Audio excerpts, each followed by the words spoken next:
بسم الله الرحمن الرحيم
Sorry, I beg your pardon. I'll have to start again. A slight problem occurred.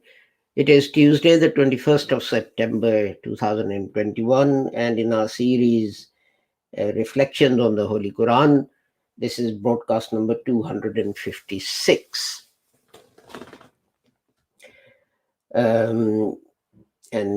This is part 3 of looking at Al-Baqarah, verse 92, and today we'll conclude our chat on this verse of the Holy Quran.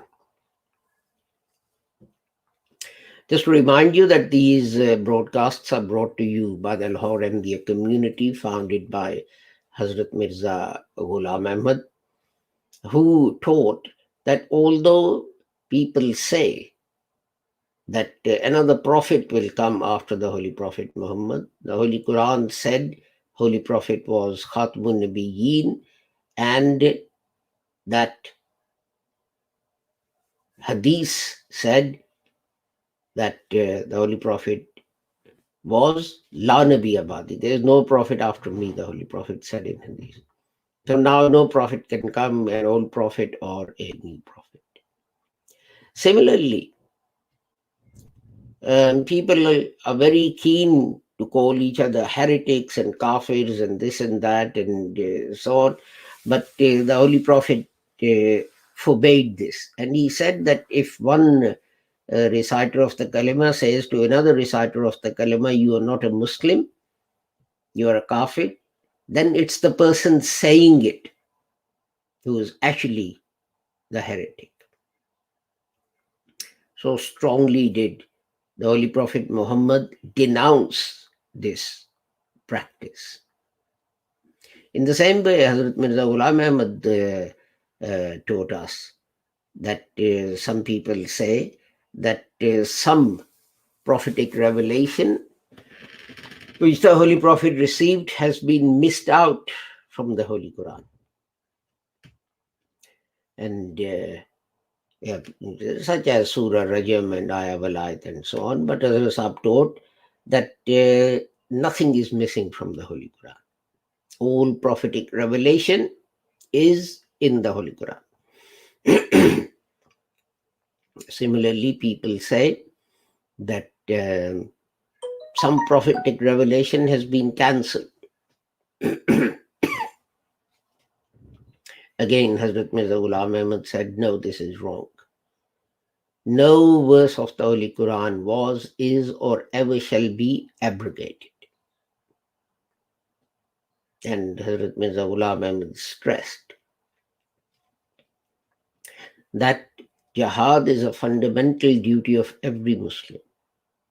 But jihad, as defined by the Holy Prophet Muhammad, who, when returning from fighting, said from the minor jihad, Jihad-e-Asghar, we are now returning to the greater jihad, or Jihad-e-Akbar. And then explained that Jihad-e-Akbar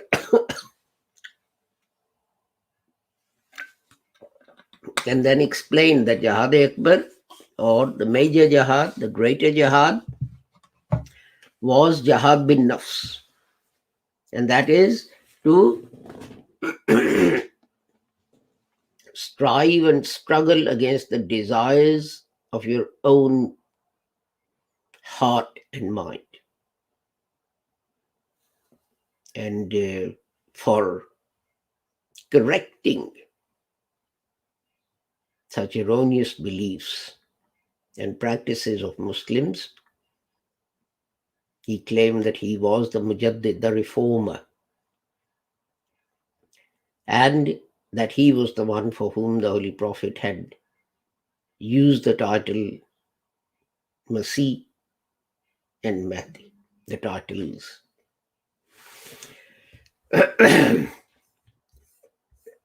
So with that, let us turn to the Holy Quran before I completely collapse in a fit of coughing.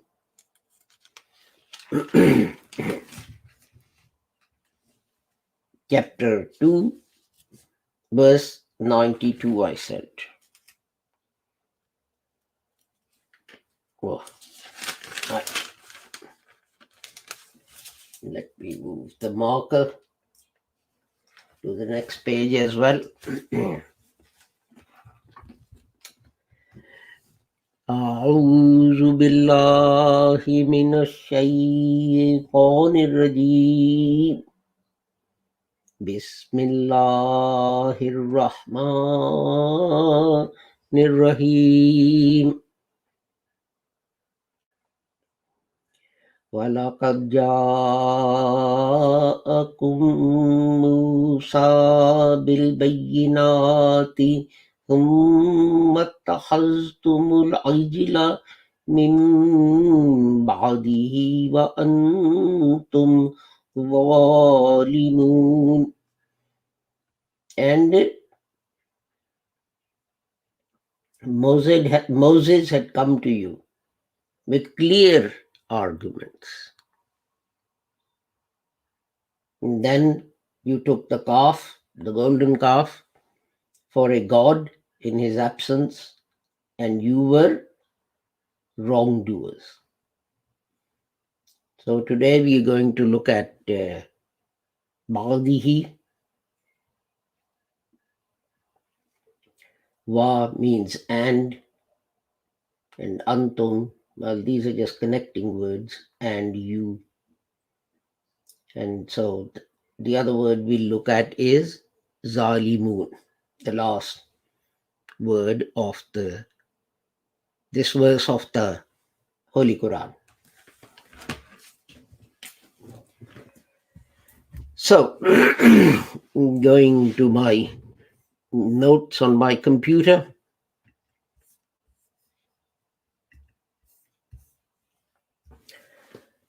The triliteral root is Ba Ain Dal,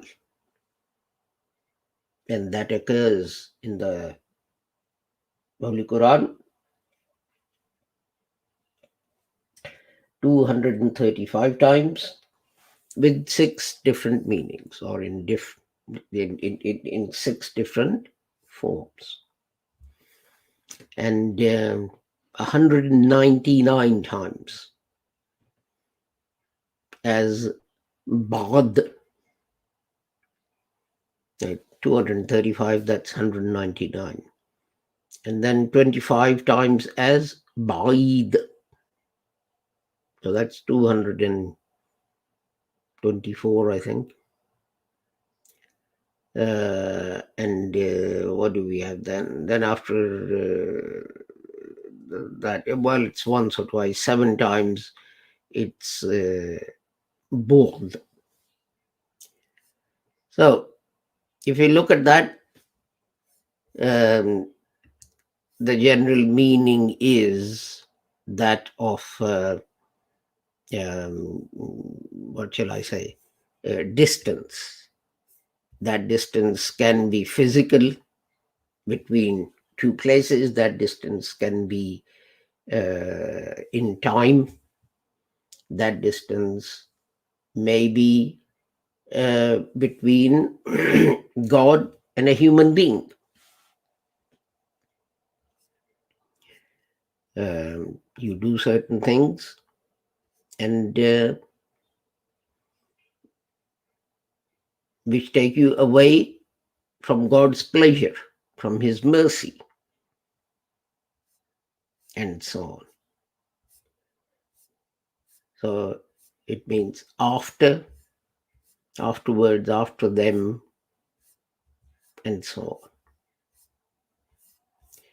So if you look at the word itself in detail, it actually means, let me move my notes slightly. So it means distancing or creating a distance between two things, two events, two people. And it is actually the antonym of qurb. Qurb means nearness. So al-bad means distance.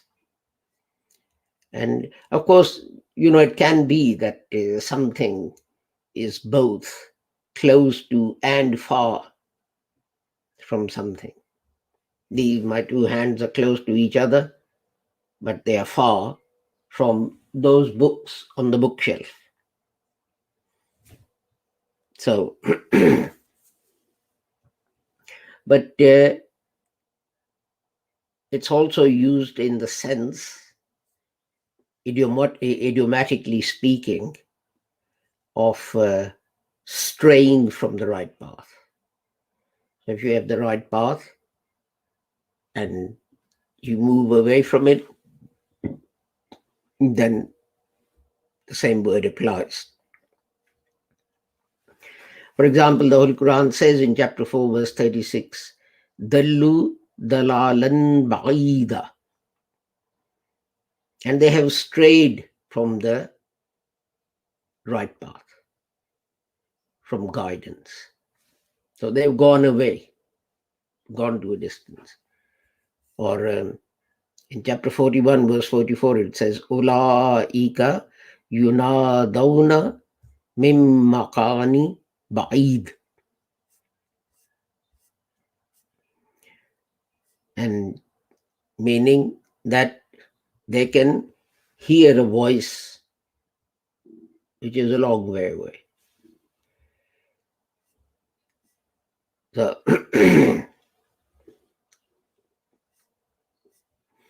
this can also be, this is also used to denote death and destruction, because these things take you away from the life and all that it has to offer. Kama ba'idad famud, chapter 11, verse 95. The way the people of Thamud were destroyed, killed.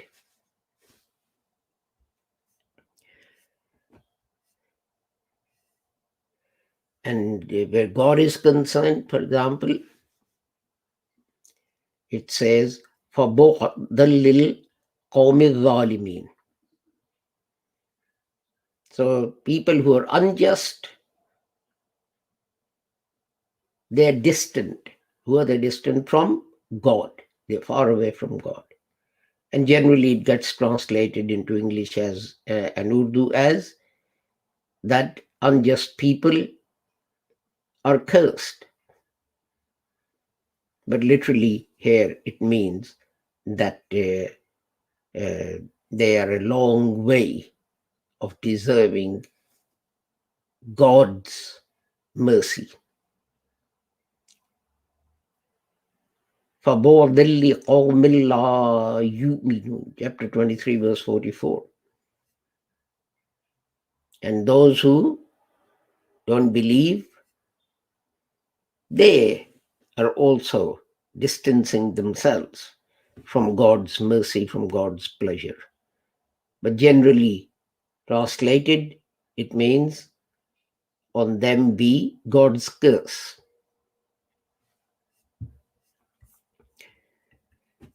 And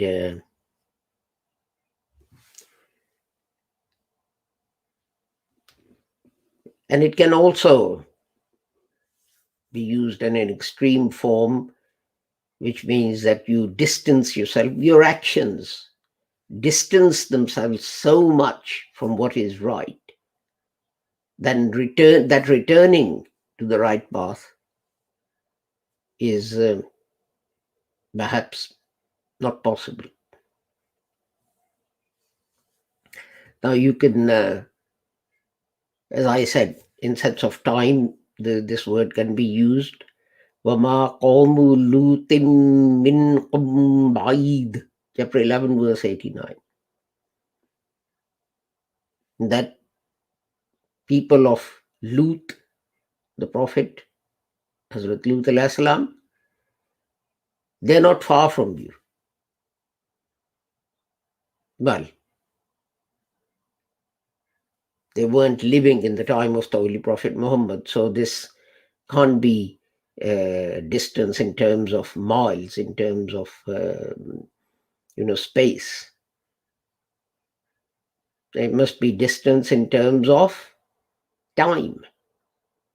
Their time is not that far away from you.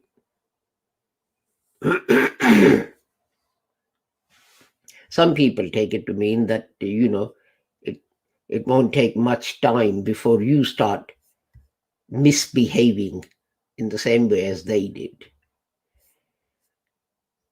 So as I said, it means distance, it means distancing, it's the antonym of nearness. It means destruction, it means death. As I said, going far away from the pleasures of this life. Unreliable, dishonest people. The word for that also comes from this, because they are distant from trust. So, you won't trust them. So this word is used for them as well. Next, we have the word Zalimun, and its triliteral root is Va-Lam Mim.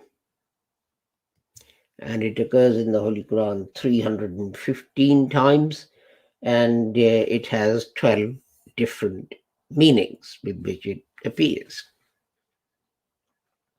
For example, 129 times it appears as Zalim, and 110 times as Zalama. So that's 239 times, just two of them.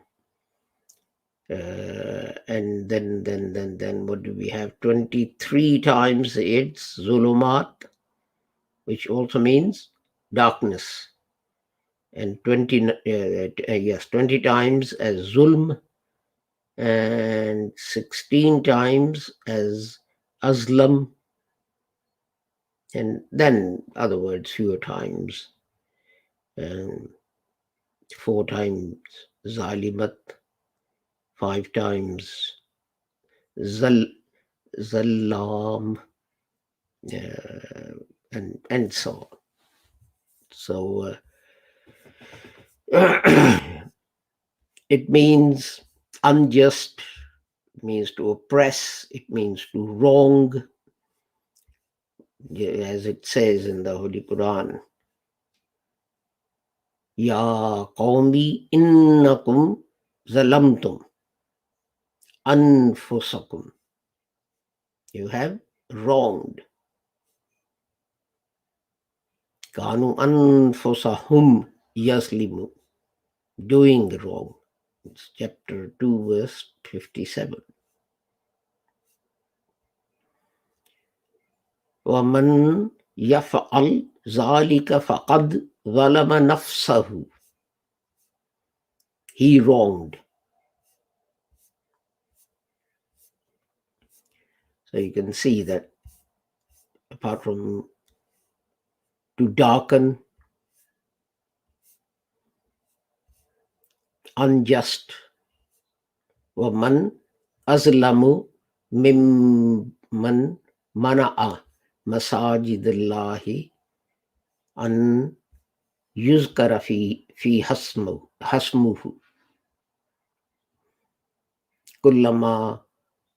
كُلَّمَا أَضَاءَ لَهُمْ مَشَوْا فِيهِ وَإِذَا أَظْلَمَ عَلَيْهِمْ قَامُوا. Chapter 2, verse 20. So it darkens. And then, of course, unjust wrongdoing and so on. So,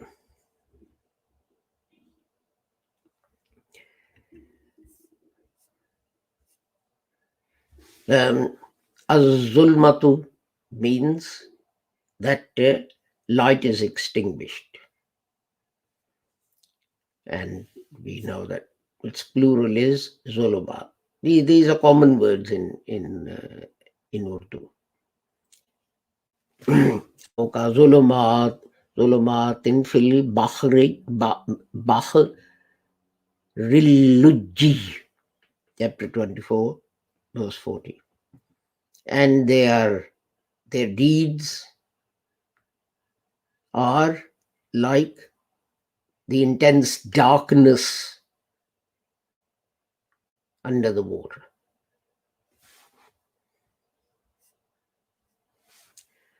Amman yahdikum fi zulumatil barri wal bahri, chapter 27, verse 63. Who guides you through the pitch darkness on earth and in water. وَجَعَلَ الظُّلُمَاتِ وَالنُّورِ, chapter 9, verse 10. And the darkness and the light were created.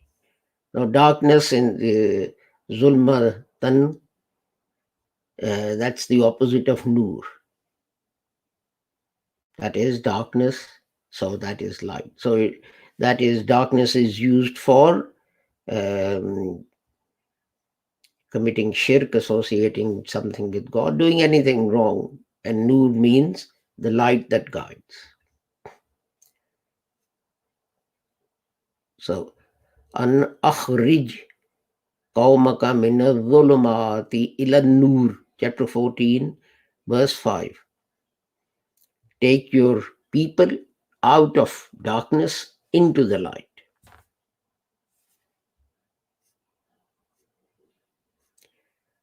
And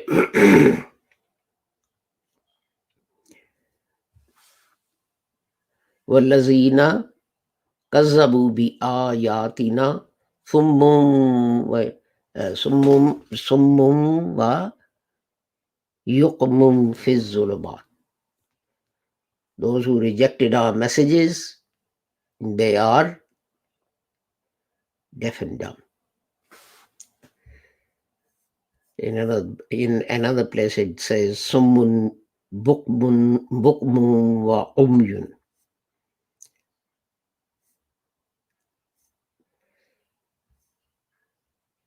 Now, az-zulmu, that means not putting something in the place where it should be.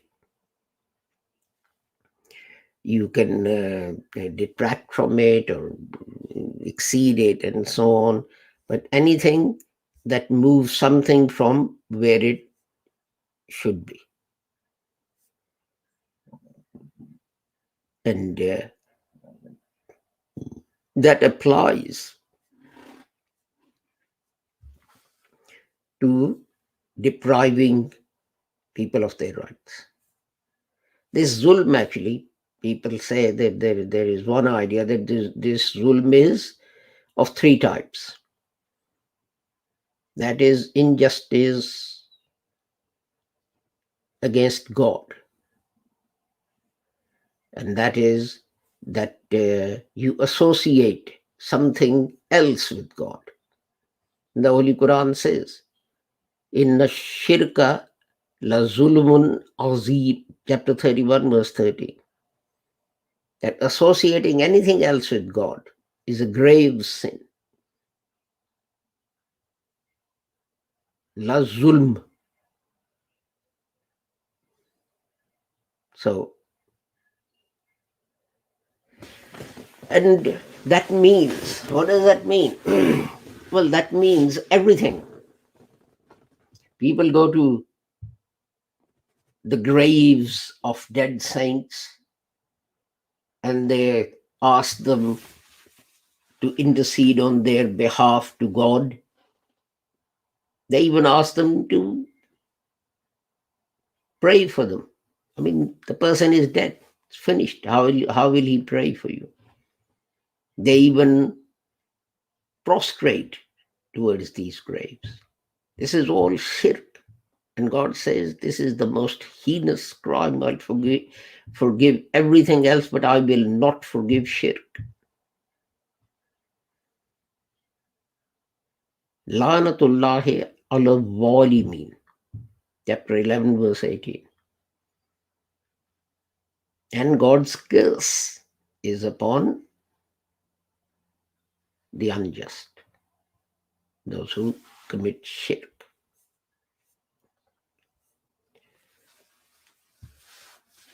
And again, Haman aslamu mimman kazaba alallah, chapter 39, verse 32. Who is the greater zalim?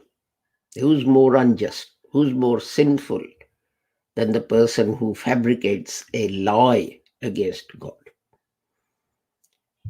Haman aslamu mimma niftara alallah, chapter 11, verse 50. Who's a bigger sinner than the person who fabricates a lie against God? So this is first type of zulm, injustice, usurping of rights.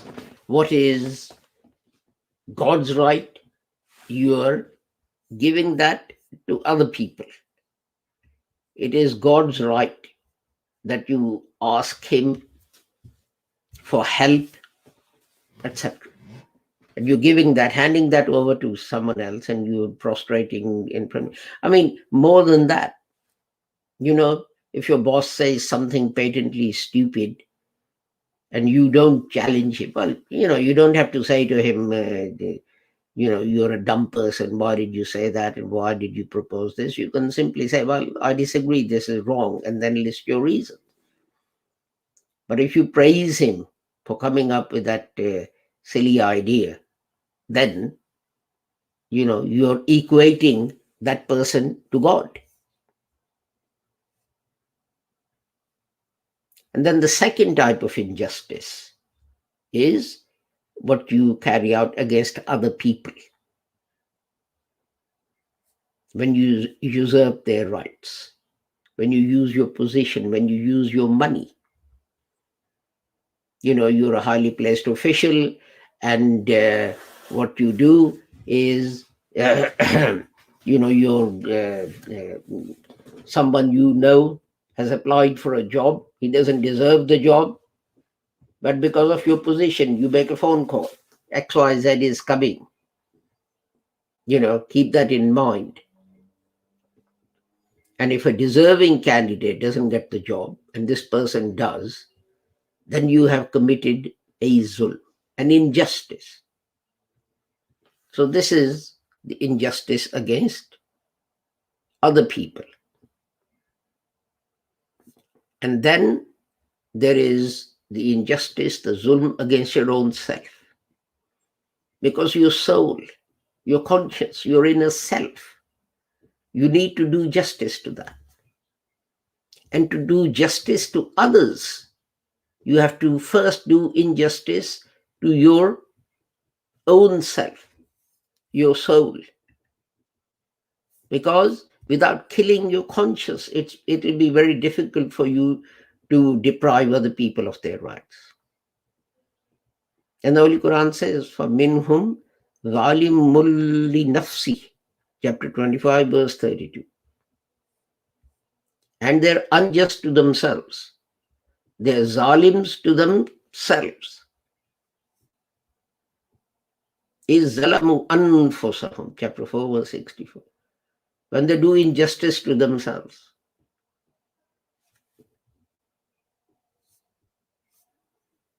So this is how it starts. First, you have to basically kill your own conscience so that you don't feel this. So you do justice to yourself. And once you've done that, you then proceed to do injustice to others. And once you've done that, you then proceed to do injustice against God. This is how it starts. This is why the Holy Prophet Muhammad sallallahu alaihi wasallam said when he was returning from fighting, that this is jihad bin nafs. That's jihad kabir. The greatest struggle, the greatest jihad is to fight your own self, to stop yourself from doing injustice to your conscience and to your soul and to your spirit. Because in many places the Holy Quran says that, Vama zalama humullahu walakin kanu anfusahum yazlimu, chapter 16, verse 57. It doesn't harm me, can't do anything to me, but they harm themselves. So with that, we have come to the end of our broadcast today. And with the prayer that whoever you are and wherever you may be, may Allah keep everyone, all of you, safe and sound and free from harm. Assalamu alaikum, Khuda Hafiz, and goodbye.